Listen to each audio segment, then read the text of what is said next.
Well, hello and welcome. Welcome to episode 33 for the year. And actually, I think it's not episode 33. I think it's episode 32 for the year. Yeah, it's episode 32. Yeah, it's episode 32. I think it's 43 for the year. Could be wrong, but doing so many of these. Well, actually, 414. Yeah, so it's around 32 or 33 episodes for the total year, and I think it's like 40 some odd videos for the total 40 some odd videos for the whole season. So hopefully, everybody, 7,000 views was passed yesterday, and I'm happy to say that is a great milestone. So I'm going to give you guys, I'm going to give you guys a gear change show. So I thought I'd talk to you guys about ovals, INDYCAR, NASCAR, and super speedways, and how they've come and evolved over the years. Going into the final race at Auto Club Speedway in Fontana. I wanted to give you guys a brief history on how the super speedway came about, and how oval racing has changed and evolved, receded and changed back over the years. So in order to do that, I have to rewind back to the early days of the sport. Now, most NASCAR, now the INDYCAR we know today, and the INDYCAR open wheel cars that we know today, first started on dirt tracks.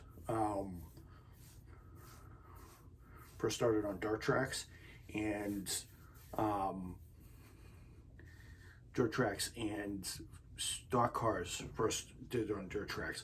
Now, while that was great for the spectacle and to watch the racers sling up dirt and debris and stones and all that other stuff with rooster tails of stone dirt and everything up on the wheels, INDYCAR started out with sprint cars, and eventually, they turned out with INDYCAR. Indy has always been open wheel stuff, but in the early days of the sport, Grand Prix cars or Indy cars, they started out as on dirt tracks, and then eventually people kind of evolved that into the Grand Prix car or the Indy car. Or champ cars as it was known, because back in the early 1900s, the two-seat race cars that we know that were at Indy were actually called champ cars. Now, I know what you guys are all saying out there. For those of you who go the champ car, INDYCAR kart split, you guys will know the champ car came out in the 2000s before it went bankrupt. In the Indy Racing League, or the IRL, absorbed it. And NASCAR had the same idea. They started their stock cars on dirt circuits like Daytona Beach course, and I think it was a couple other ones. But the real first speedways to be paved and to be brought into the new era were kind of like Darlington, Richmond, and stuff like that. I think Darlington and Richmond and all those other ones kind of started out, but it wasn't until like the late 50s, early 60s that tracks like Talladega, Texas, and Daytona, and of course, Indianapolis. And a lot of the bank tracks actually started out, started out as wooden ovals. I'm not making that up. They actually used to have planks of wood, and the cars used to run on them because they didn't have concrete back then, and it was a cheaper thing. The only problem is those cars those tracks kind of degraded over time. You can imagine if you have a winter, what kind of gets soaked, you have to rebuild the track. You know, it's kind of not so great. And then we discovered paving for and the template for the oval track. Daytona, Fontana, Texas, Miami Homestead is not banked. It's not banked. It's slightly banked, but not much. These tracks actually kind of set up the real setup for the high speed ovals. And as NASCAR stock cars got more advanced, and Indy cars got more advanced. See, Indy roadsters used to be based off sprint cars, and the modern Indy cars we know it went from these little spindly bike wheel style roadsters, open top cars, which pretty dangerous if they ever flipped and rolled over. Eventually, people thought, you know, it would be kind of great if we turn them, if we put a roll bar, we put the engine in the front and stuff like that, and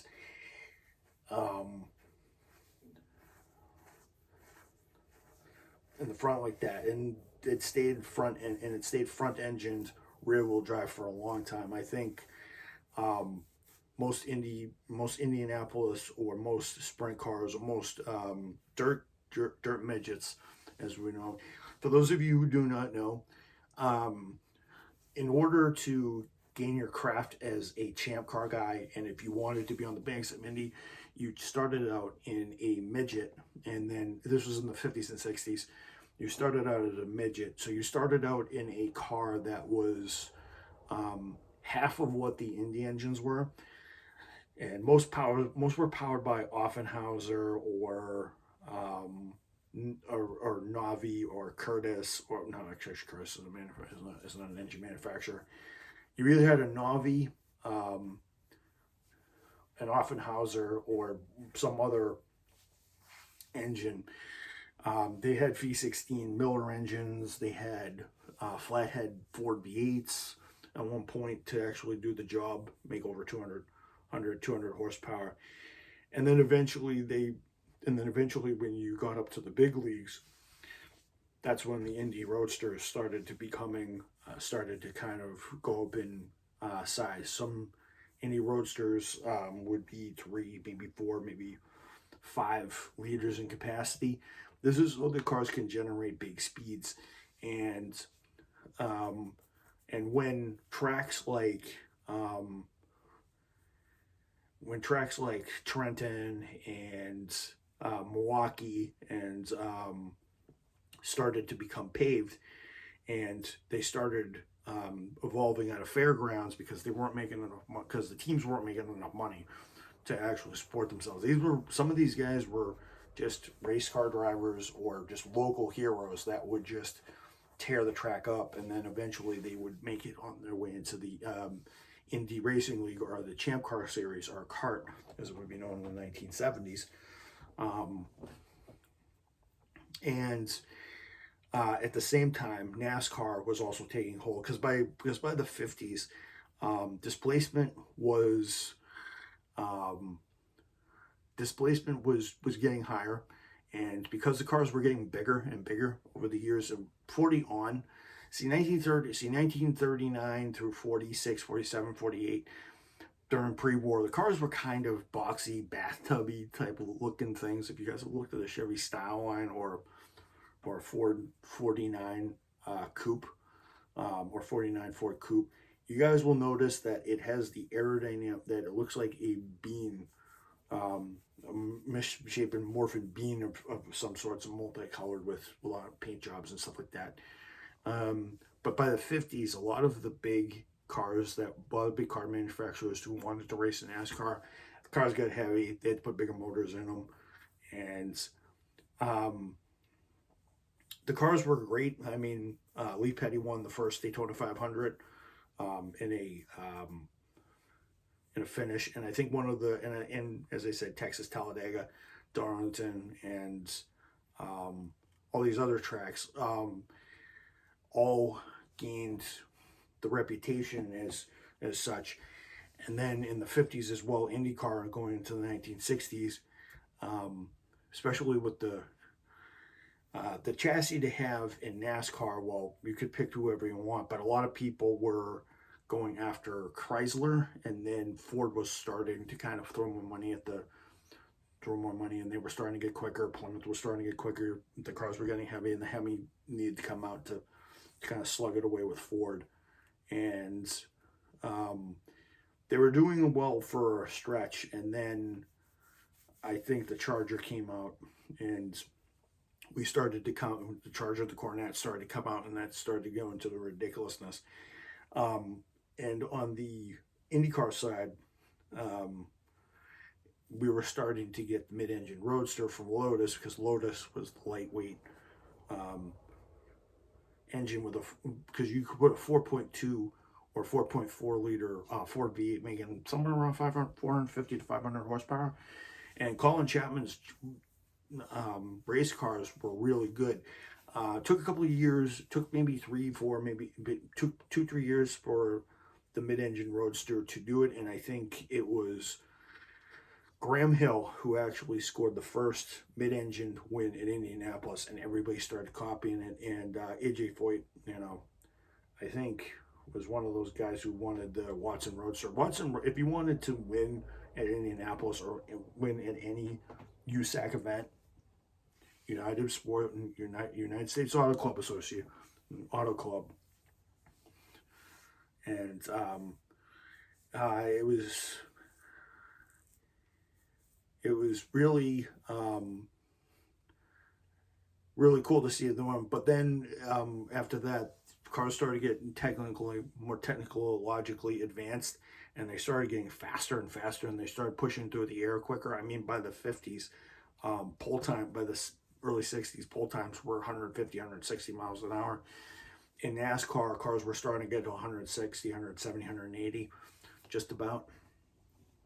And both series were starting to get really expensive. And at one point, cars started, and it was around the mid 50s, early 60s that the Offenhauser engine was starting to become turbocharged, and the Ford V8, the Ford Indy V8 2.65 liter. Well, it was 2.61 back then, not 2.65 like a car in IndyCar that we know, Champ Car that we know today, from back in the 70s, 80s, 90s, on so on and so forth. But and then in the 60s, well, the muscle car era race took over, so engines kept getting bigger and better. Cars kept getting sleeker, lighter and lighter. Ford and Chevrolet were starting to dominate. Chrysler was starting to get left out. The Superbird came out, clobbered everybody, slowed everything down. 71, 72, 73, oil crisis hit. Cars had to downsize. Cars had to have the 3.8 liter V8, and that got boring for a while. And then we got the box body brigade in the 80s. IndyCar, on the other hand, late 60s, early 70s is when the cars started to get, 1,300 horsepower from these little 2.65 liter Ford V8s, whether it be from Offenhauser or Ford or one of the other manufacturers. But this is starting in about 73, 74, 75 is when the top speed started to kind of reach the 200 mile an hour range, and Bobby Hunter was actually going to give the first 200 mile an hour speed up in Canada on one of the tracks. And unfortunately, they ended up not doing that, not giving the top speed. They wanted to wait till Indy, and then eventually, I think it was in 75, 76, 77, they started to kind of, 73, 74, they kind of started to, well, 72, 73 that they did the 200-mile-an-hour lap, and then 75, 76, 77 is when things started to get out of hand. The prize money wasn't good. The INDYCAR guys didn't think that things were great, and safety was starting to become an issue. Safety was big, especially with the colossal speeds. Cars going over 200 miles an hour. Cars were starting to crash, and people were starting to die. I mean, a lot of people died in a lot of midget crashes and stuff like that.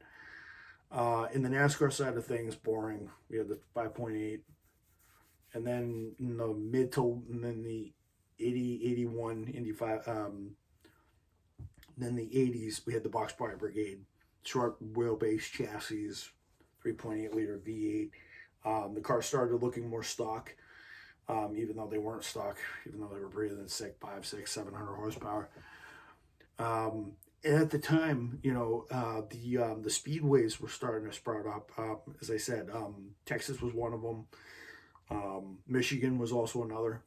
Michigan was also another one in the 60s and 70s. Was another one that was going to become big in the 60s, 70s, and 80s. In the 70s and 80s, I believe. Talladega was home of a lot of speed records. Daytona was basically the temple of speed, the World Center of Racing. It was by this time that small dirt tracks and small fair tracks were starting to become their own thing, and they were starting to become the grassroots for a lot of people. And a lot of people still wanted to watch that racing. And a lot of people still wanted that racing because they knew that was the ladder system. And it was also this time where in the 70s and 80s where the speed started to jump up. I think by 1970, 71, when the Superbird and the Charger Daytona were on the high banks, the cars were starting to go to 200 miles an hour, but the tire technology and the aerodynamics weren't there. The Thunderbird, not the Thunderbird,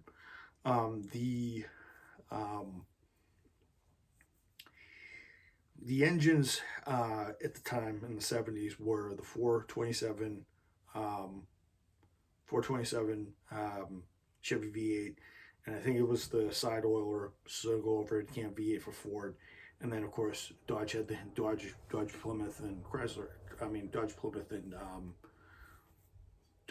and the other guys were all had the 426 cubic inch Hemi V8, all making 600-700 horsepower at the time, and really tearing up the track. But unfortunately, those cars were banned. And as I said, when the energy crisis hit in 73, 74, the cars had to be slowed down. The cars had to be more efficient, and the cars had to obviously be, well, not more efficient, but they had to be more cost effective. India also had to do the same thing, because throughout the years the displacement kind of rose. See, back in the 50s, back in the 40s, it was 3 liters, 4 liters, whatever you ran, 5 liters. Then it got into 6 liters, and then in the 70s it got as high as 400 and it got as 427, 428 cubic inches, thanks to the Torino Talladega, the Mercury spoiler, and the 500 Daytona Charger, the Charger 500, as they call it for the Daytona 500. So, and then the 80s, we had the Aero Wars with the Aerobirds, the Monte Carlos, Buicks, and stuff like that. And Bill Elliott got 212 miles an hour on one of his qualifying laps. IndyCar was also starting to pick up into the 200s as well in the mid to late 80s. It was around this time they started doing 209, 220, and they started to kind of go up into that. Meanwhile, the super speedways were sometimes not equipped for certain cars. Like IndyCar really couldn't race at all ovals. They could race at some of them. They could race at Michigan, Texas was also another one that came out later. And these tracks were only meant to race stock cars, but the IndyCar guys, or the kart guys, after they had the renaissance with the white paper, the first split, or the first kind of draw on the sand of the line, thanks to Dan Gurney and the white paper. Long live Dan Gurney. So he's a great driver, great team owner, and great engineer, great guy, winner of many things. And he kind of brought on the white paper, the idea of, bringing entertainment, bringing the revenue in, sponsoring the teams, getting better purses. He kind of got the idea from Formula One. Versus NASCAR, they kind of started that whole thing with the Donnie Allison and David Pearson fight back in the mid to late 70s. So that kind of started NASCAR's appeal as being a rough, tough, sock 'em and good old boy sport, versus where IndyCar was more of a Western flair in California, and they got into road racing. IndyCar would go to Riverside, Watkins Glen, and all these other ones. And funny, I go into Watkins Glen. I think Champ Car actually did participate in there, and a bunch of other ones. I might be wrong, but and then it was kind of by the late 90s that both sports were kind of changing. NASCAR sort of started to go downhill into these silhouette racers with no identity. They didn't even look anything close to stock, and this was kind of a result of the Aerobirds and the Aero cars back in the 80s, and it sort of kept that way for nearly, I'm going to say, when the Chevy Lumina, the Ford Taurus, and the Ford Thunderbird / Ford Taurus, and the Dodge, the Pontiac, and I think one of the Dodge Stratus or the Dodge Intrepid, I can't remember, started to kind of shape NASCAR. And those designs, that way of designing the stock car, would remain in place from 2000, from like 1990-ish till about, I'm going to say the mid-2000s, when the Car Tomorrow came out. Because if you guys remember, all the cars looked the same. They were big slab bodies, long hood, big spoiler. Cars would go over 200 miles an hour. And then eventually, Bill Elliott's, one of the crashes during Bill Elliott's era, kind of brought on the restrictor plate. Cars got less horsepower on the high banks of Daytona, Texas, and all the other ones, so they wouldn't crash. It was also this time where IndyCar started to kind of go into overdrive, and karts started to kind of really take hold of open wheel racing here in America. And kart was on its path to destruction already. Because by like 89, 90, people thought it was getting too top heavy. It was a big series, and a lot of people were starting to not like what was going on. And thanks to Tony George, who had the brilliant idea of making his own series and kind of chewing kart out, saying, "Oh, your cars are too fast, and you're too reckless," because by 1987, 1989, cars were already starting to push into the 220, 230 limit. And again, the tire technology was not there, and the cars were not really equipped to really do it. Because if you got into a crash back then, given the circumstances, if you crashed on an oval, chances are you walked away, but you either had to seek medical treatment, you didn't walk away on your own power, or you were left paralyzed, or you were left unable to motivate yourself with your legs, your arms, or whatever. And drivers were not getting killed as much often, but it would kind of be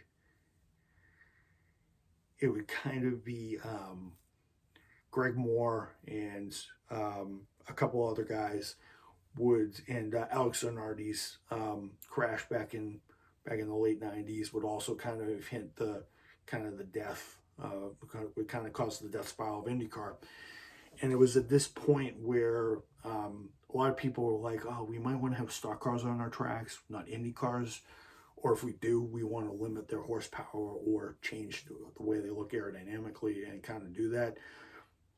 Tony George kind of proposed back in '97 that the cars would have a 4-liter V8, 650 horsepower, and would be able to go around 210 to 220 miles an hour and kind of be in the safe speed zone. But so it'd be Greg Moore. So it'd be a combination of Greg Moore and Alex Zanardi crashing at one point, and also Penske's beast in the engine that would completely decimate the Indy 500, completely dominate it, even though there was about 1 million crashes at the '94 Indy 500. Then Arie Luyendyk setting the track record in '96 at an average of almost 237. It was right there, and the politics wasn't right there. Because the kart guys were getting too greedy and stuff like that, and that kind of outweighed safety and everything else. So it was by 1997, 1998 that the Indy Racing League was starting to take hold, and slowly but surely, kart was starting to get driven into the irrelevant category. I mean, the US 500 that was held in Michigan was a total disaster, and the real changes and the real come to realization moments for IndyCar and NASCAR would actually happen in the same year. NASCAR would kind of have its wake-up call in 2001, and if anybody knows the sport, anybody knows what happened, you guys will know that Dale Sr. lost his life in the 2001 the Daytona 500, crashing into the wall, and that kind of led into Hans device being changed so that the neck wouldn't snap, because he ended up dying from a basal skull fracture. Interesting enough, that's what Ayrton Senna ended up dying from. It was crashing Imola in '94, same year that the Indy 500 was dominated by the Mercedes-Benz, and everybody was talking about safety and stuff like that, and everybody thought it was getting outrageous. While at the other side, IndyCar or Champ Car or Kart went to Texas in April 2001, and when the cars tested a couple of months prior in October, they ended up coming up with speeds of 220 to 227, and I think it was 223, 224 on average. That didn't happen in the race. So the cars started going over 200, started to clock over 200 miles an hour. This is back when Mauricio Gugelmin and Joe DeFerrin would go over 239 to 240 and set lap records at would you believe it, Fontana, of all places. And I think Gugelmin, did it at Michigan or or Texas. I can't remember. I think he did it at Texas. But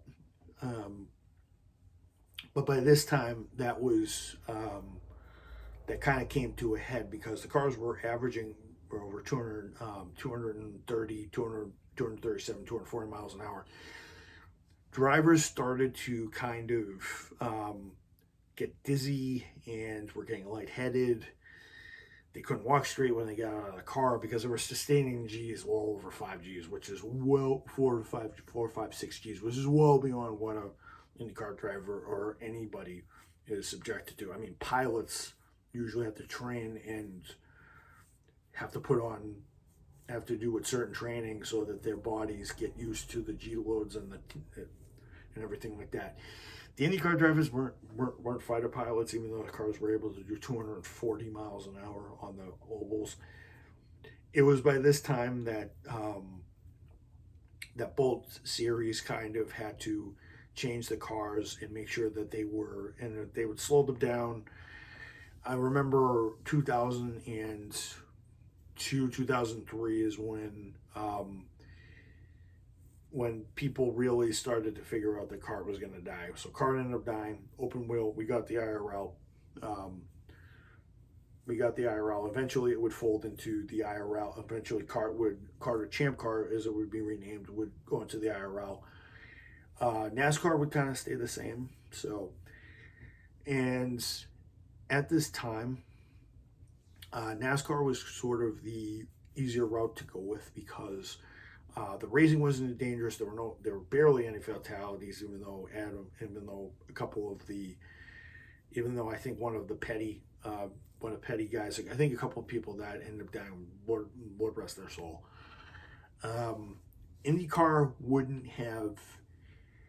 IndyCar's last fatality, I think, was Greg Moore,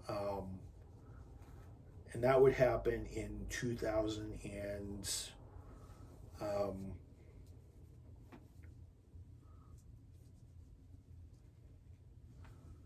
actually no, I think it would be Justin Wilson. No, Justin Wilson. Justin Wilson was the next one, and then eventually that was in the mid 2000s with the old Indy V8. And then Dan Weldon, who was running with the old Indy cars in 2011, would end up dying at Las Vegas when the cars were again reaching over 230 miles an hour, and the racing was very dangerous, which led to IndyCar actually putting in a new chassis, turbocharged engines, and keeping the power down, but also keeping the grip, the aerodynamic grip, not so great. Thank God we haven't had any fatalities in the new IndyCar era, and that's because the cars are getting better and better and more sophisticated. Although they are getting faster and faster now, because pole for the Indy 500 last year was 234 miles an hour by Scott Dixon. That's 2 to 3 miles an hour. That's 2.5 miles an hour faster than 2.5 miles an hour faster than slower than Arie Luyendyk's time. Although it's not as fast as outright lap. I think they were doing 240, 245 at Indy last year.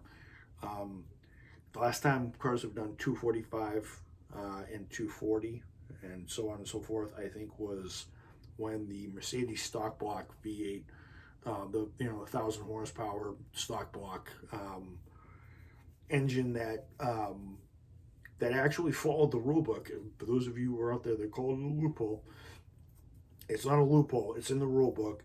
They followed the letter of the law. Engine got banned because obviously it didn't get banned. It got basically stripped of its competitiveness so that the engine wouldn't exist. There's no loophole. They read the letter of the law. They read the rule book. Penske knew what he was doing. He just took advantage of the engineering. But a lot of people said, "Oh yeah, now people will do the same thing,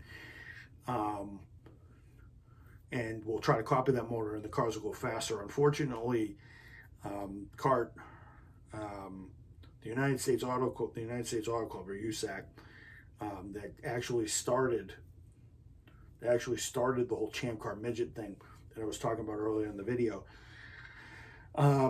NASCAR would go through a number of iterations. The car tomorrow, which was undrivable and a piece of crap, would eventually evolve into the Gen 5 car, and then the Gen 6 car, and then the Gen 7 that's actually pretty much slower than most of the other cars, but yeah, so, and it's kind of sad that we're losing Fontana because it's where a lot of the records were broken, and it's a very decent track. It's also home to maybe one of the most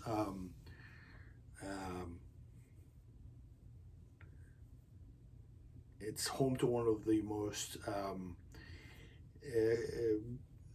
attrition-filled IndyCar races in history. I think out of all of the finishers at the 2000 Fontana race, I think only like maybe 6, 7, maybe 8 people finished. So NASCAR has started gotten boring. IndyCar is starting to heat up. But yeah, it's kind of, if you guys understood that, thank you. If you guys kind of kept with me, thank you. I just wanted to tell you guys that, yeah, ovals and cars have also done it, also evolved a lot. So now going on to the cars themselves, I did talk about a lot of the history, but I didn't talk about the cars themselves. It kind of, as I said, it kind of grew kind of fast. See, we started out with straight eights and 4-cylinder engines and stuff like that, and mostly V8s and NASCAR, because NASCAR was started because of the bootleggers, and INDYCAR Champ cars were started by these big engines. The engines could be huge. The engines could be like 13 liters or something like that. Some stupidly fast. As I said, Grand Prix started level racing, and there was the Marmon Meteor, and the special Blitz and Benz, which was a red. I think one of the Bentleys also took in, because IndyCar. What was actually interesting is IndyCar actually took part in the Formula One season, because the Indy 500 actually used to be part of the Formula One season, and IndyCar actually raced on, as I told you guys on the previous video, Daytona. It was actually hosted a race, and there were 2 fatalities. I told you guys about that, and they never raced at Daytona ever again. I think it was around the 50s, to my knowledge, I think it was around the 50s that the sport started changing, because engine technology was getting good. 60s was all about speed, turbochargers, and getting the fastest lap, and the 70s was more about, outright speed, outrageous bodywork, and cars that had to meet fuel economy regulations and stuff like that. Stock cars also had to downsize with their competitors and stuff, with their respective stock car rules. Because I remember in the 80s, because I remember reading, I don't remember the 80s because I was never born, but the cars had to have special bodywork, and the manufacturer had to provide the bodywork, the panels, and everything.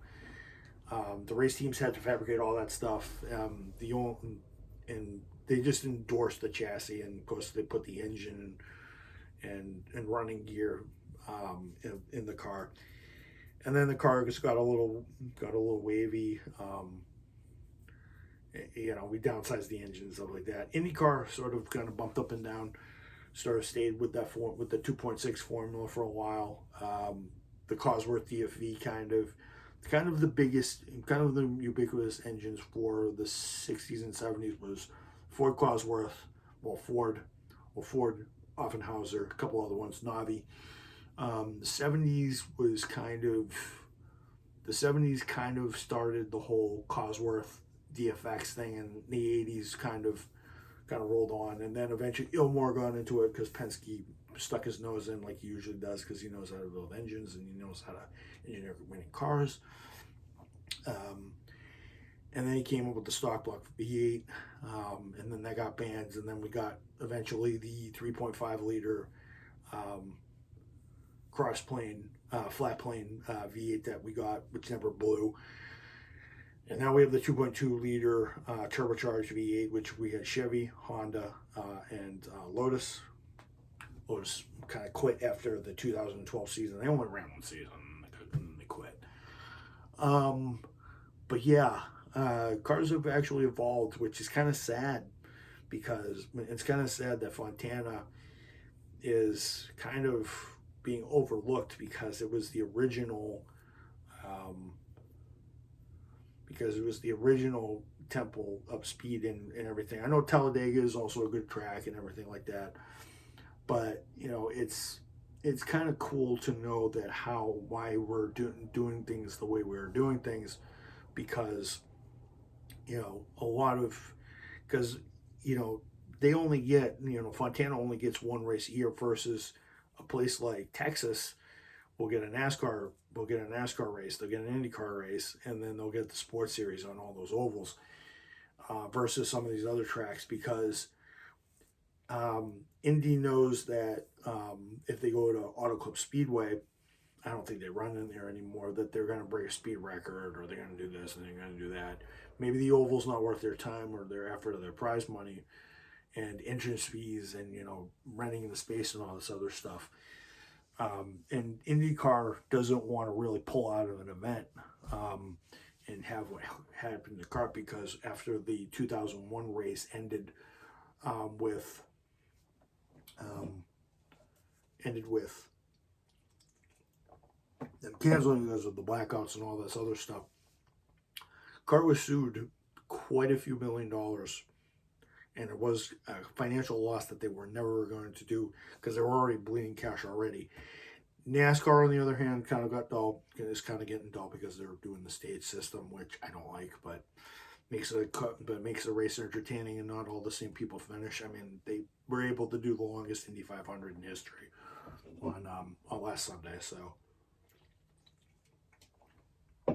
they can't be doing too badly, can they? So yeah, that's kind of a look at what Indy and what ovals and dirt midgets and all this other stuff. So you got to remember, this all started on dirt tracks on fairgrounds from New York, California, South, also New Hampshire. And as the closest, some of the closest tracks are Seekonk, and I think one of the other tracks in Chatham was also a dirt track, which had the modifieds. I'll talk about the modifieds on another day. Oh, I'll get to that. I'll get to the modifieds, but I just want to let you guys know that that it's very, very dear that we kind of cherish these racetracks that we have here, and some of these racetracks are very good. They're amazing, and we shouldn't let them go to rest. We shouldn't let them go away, because they're very valuable to our society and our they're very valuable to our society, and they're very valuable to our way of life, because as an IndyCar fan and a NASCAR fan, Fontana, it kind of stinks that we're going to lose it. We just lost Belle Isle for IndyCar, again, because the contract ran out and they're not going to be running it. It's going to suck.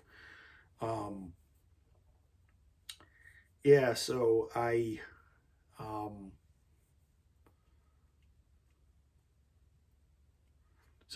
just wanted to kind of just shed some light on the history. We're talking about super speedways and stuff like that, and the kind of the outcome and the fate of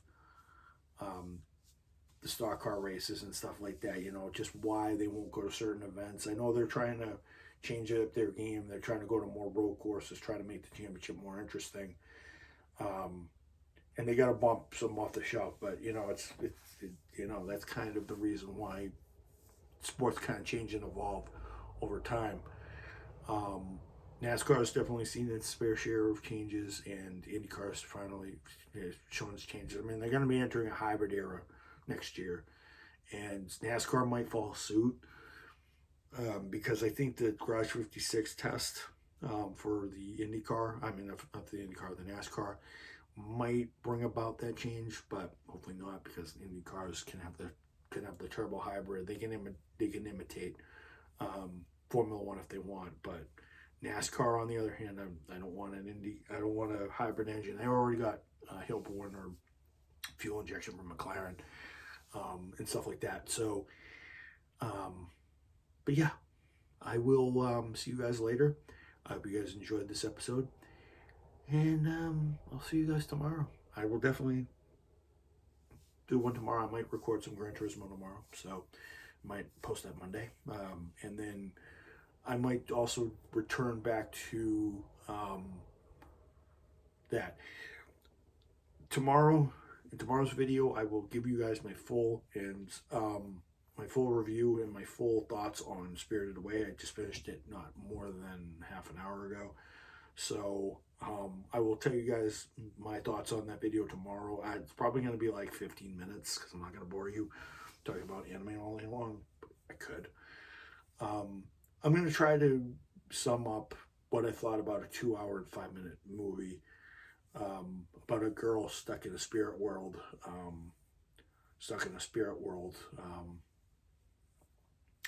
Not against her will, but against, because obviously, it's a Studio Ghibli movie.